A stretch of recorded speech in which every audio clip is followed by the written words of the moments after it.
Hello everyone. So in previous lecture we have completed with our gas chromatography. Today we'll start with our new topic, that is high pressure liquid chromatography or high performance liquid chromatography, HPLC. Now what is this HPLC? So already in classification of chromatographic method, we have discussed that HPLC is a type of partition chromatography. So in partition type, it's a type of liquid chromatography. Now liquid chromatography means the stationary phase is liquid as well as mobile phase is also liquid. So this HPLC is one of the most versatile technique of analysis. It is extensively used for separation, detection, identification, characterization and estimation of the component of sample. It possesses extremely high selectivity, high sensitivity, reproducibility and applicability. So it is said that anything and everything under the sun can be determined by this technique.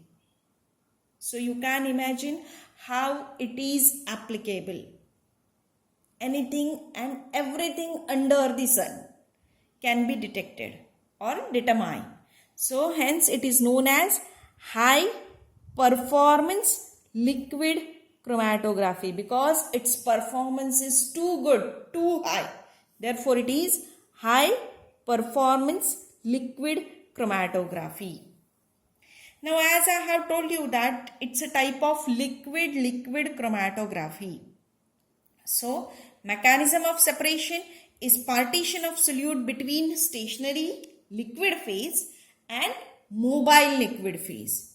So always stationary liquid state is supported on an inert solid support and movement of another liquid state, that is a mobile liquid state, over the stationary phase can occur only under the pressure. That means if you are imagining that liquid stationary phase is supported on an inert solid support and second liquid you are going to pass through it, then it's never possible. Always you have to pass the liquid under pressure. So therefore this chromatography is also known as high pressure liquid chromatography.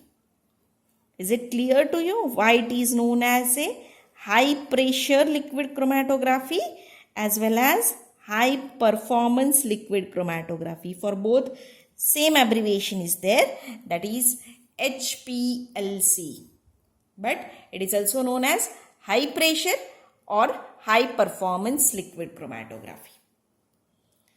Now why this technique is developed? Especially this technique is developed due to there are some limitations in liquid stationary phase.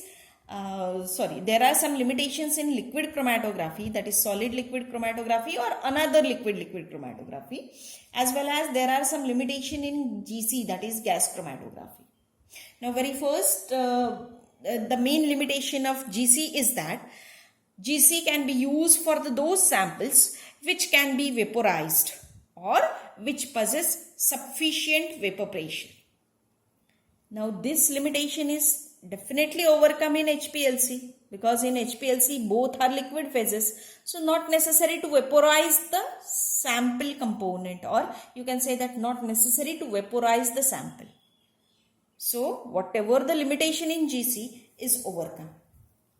Now one more, I have told you that there are some limitation in other type of chromatographic method which is specially related to the distribution coefficient, that is related to K value. So if K value is very close, that is two components are there, and if the K values of that two components are very close to each other, then what will happen?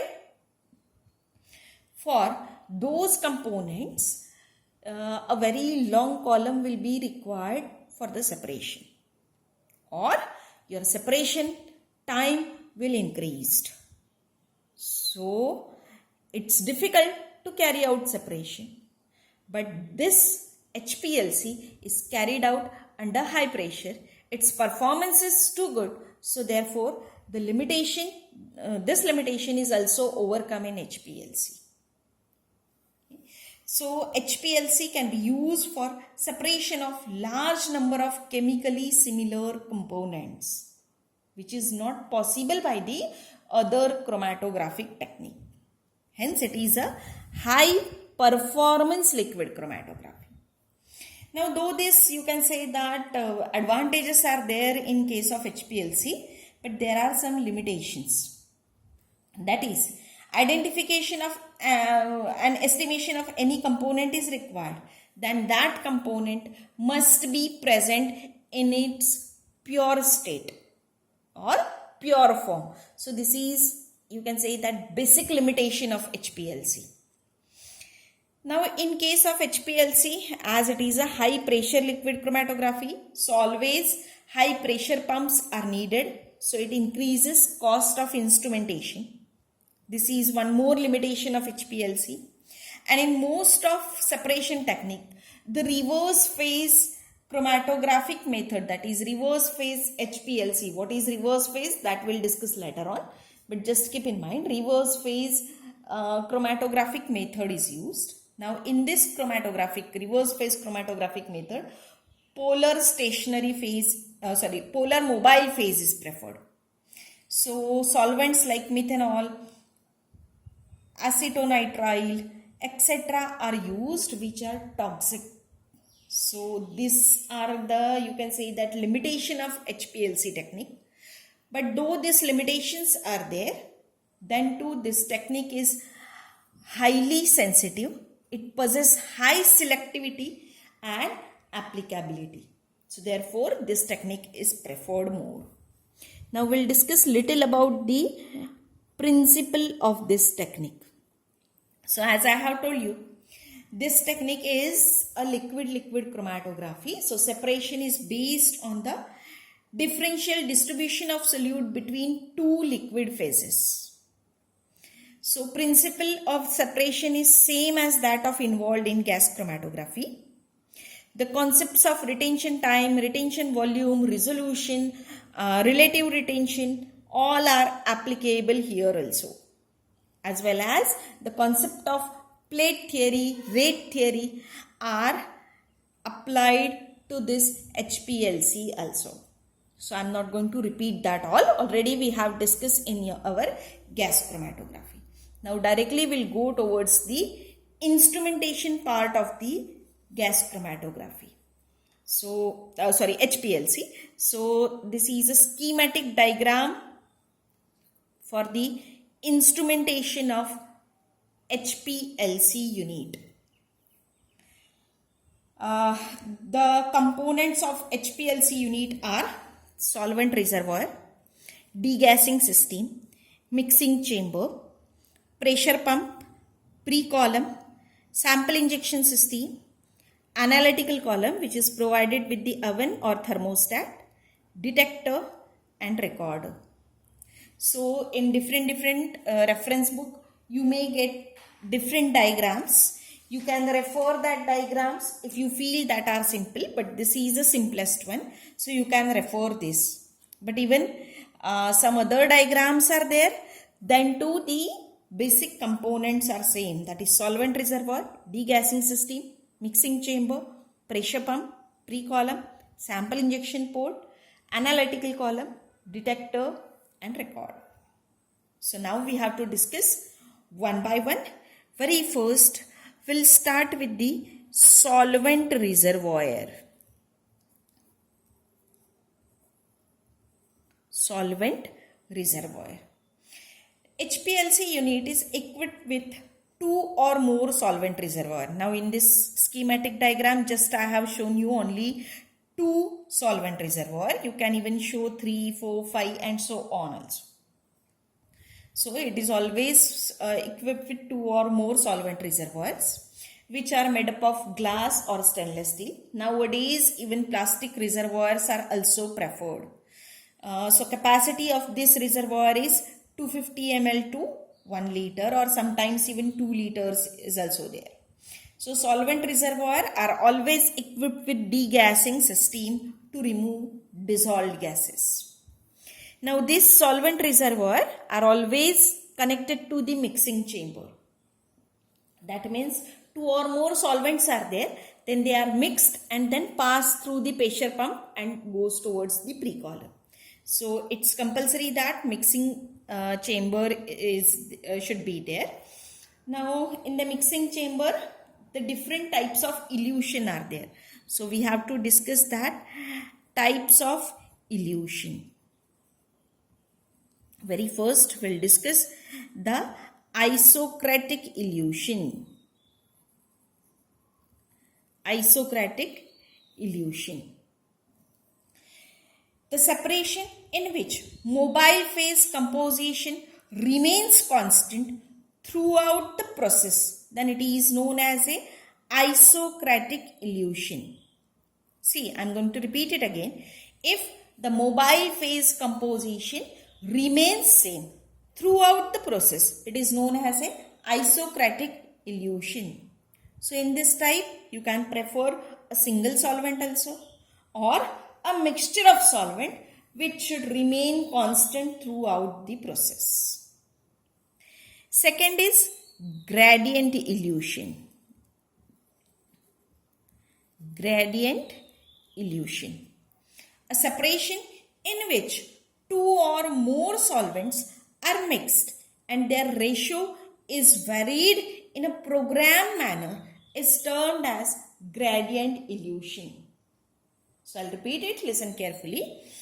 A separation in which 2 or more solvents are mixed and their ratio is varied in a programmed manner, then it is termed as gradient illusion. In this 2 or more solvent system that differ significantly in polarity are used. So ratio of solvent is changed in a programmed manner continuously or in a series of steps. Any way you can use.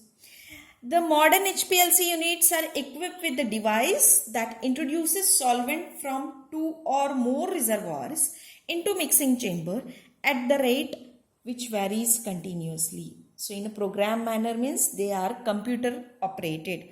Just you have to feed the data that what volume ratio you need, automatically they will get mixed. And if you want to change the ratio, the ratio is also changed in a program manner. The volume of this solvent is altered either linearly or exponentially. Separation efficiency is much more enhanced by this gradient illusion. So therefore many times the gradient illusion is preferred more. Now another important precaution required is removal of suspended material from the solvent system. That is, though it is equipped with the degassing system, but it's necessary that the whatever the suspended particles are there, if they are present in the solvent, then they must be removed. So for this purpose, solvent is filtered through millipore filter. So due to this, by using this millipore filter, the suspended particles will remove, as well as even sometimes you are able to remove the dissolved gases.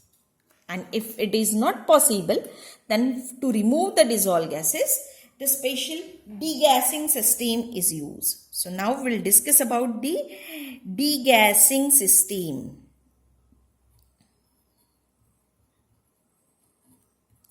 Degassing system.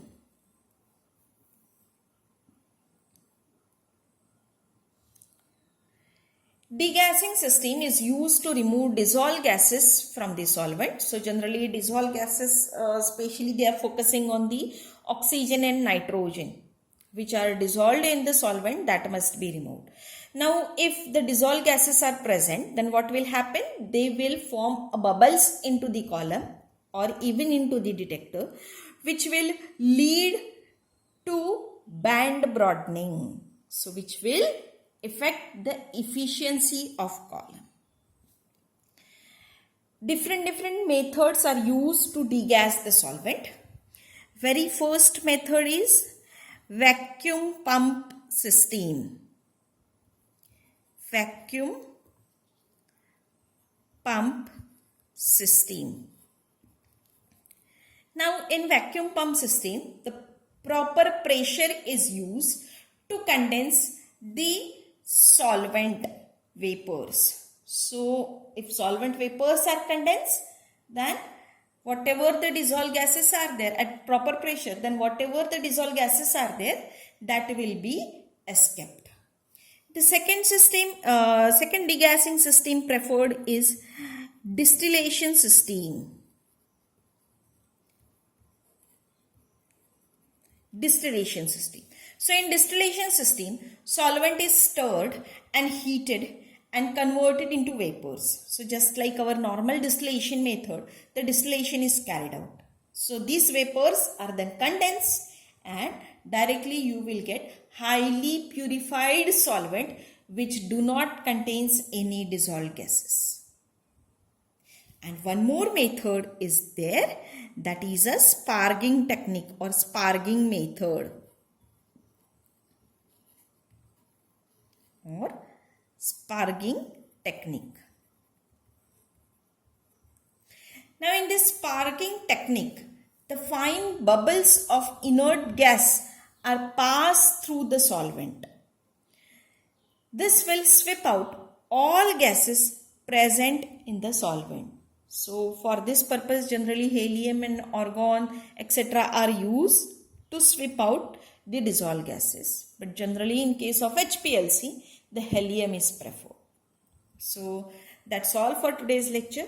In next lecture, we'll discuss about the pressure pump, pre-column and remaining end. Thank you.